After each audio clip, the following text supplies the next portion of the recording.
ఛీ ఛీ ఛీ ఛీ ఛీ. చా చా చా చా చా. ఇంత ఘోరమా? తెలంగాణ వచ్చినాక ఈ తరీక పరిపాలన నేను ఎన్నడూ చూడలేదు. అల్లా అల్లా 10 ఏండ్లు పచ్చ ఉన్నాం, రంది లేకుండా బతికినాం. చా చా చా చా చా. చీ చీ చీ చీ. అబ్బబ్బబ్బబ్బబ్బో అయ్యయ్యయ్యో అని మొత్తుకుంటా చెప్పినట్టే చెప్తున్నాడు. ఎవలబ్బా గంటగానం మొత్తుకునేది అనే కదా మీ డౌట్ అనుమానం. ఇంకెవలు మాజీ ఎమ్మెల్సీ జీవన్ రెడ్డి సారు ఏమంటుండో ఇనుండ్రి. రేవంత్ గారి పాలనతో చూసే వరకల్లా ప్రజలు ఏదైతుందో పెద్ద మనిషి ఆయననే ఉండేనా, కేసీఆర్ గారే నయం ఉండే మంచిగా ఉండే, మళ్ళీ కేసీఆర్ గారి పాలన వస్తేనే మనం బాగుంటుంది అనే ఆలోచనతో మరి ప్రజలు చేరుకున్నారు.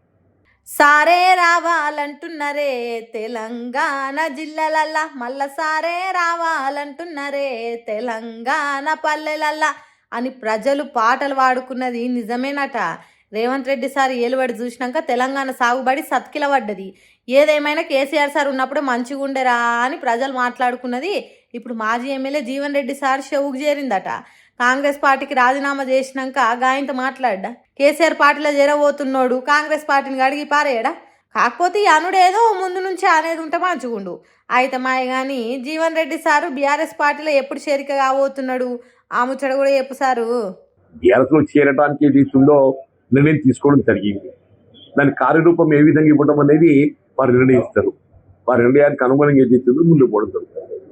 మళ్ళా కేసీఆర్ సీఎం అవుడు పక్క, కాంగ్రెస్ పార్టీని గద్దదించుడు పక్క, బీఆర్ఎస్ పార్టీలో నేను చేరుడు పక్క. అది ఎంతమంది అడ్డం వచ్చినా ఆపినా ఊకునేది లేదు.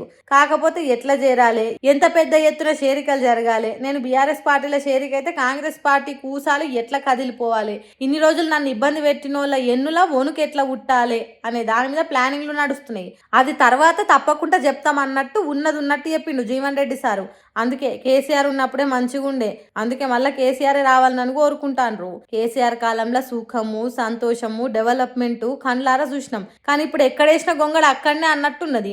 ఆరుబాటం 6 పాలు ఆదాయం 3 పాలు అన్నట్టు ఏలుతున్నాడు రేవంత్ రెడ్డి. అందుకే మళ్ళీ కేసీఆర్ వస్తేనే బాగుంటుందని జనం కోరుతున్నారు అన్నట్టు చెప్పిండు. అంతేకాదు జర్ర ఆలస్యమైన బీఆర్ఎస్ పార్టీలో చేరుడు మాత్రం పక్కా అన్నాడు. చూడాలి జీవన్ రెడ్డి సారు బీఆర్ఎస్ పార్టీలోకి వచ్చినాక కారు గుర్తు పార్టీ ఎంత రువ్వడి గురుకుతుందో ఎంత స్పీడ్లో పోతుందో అనేది.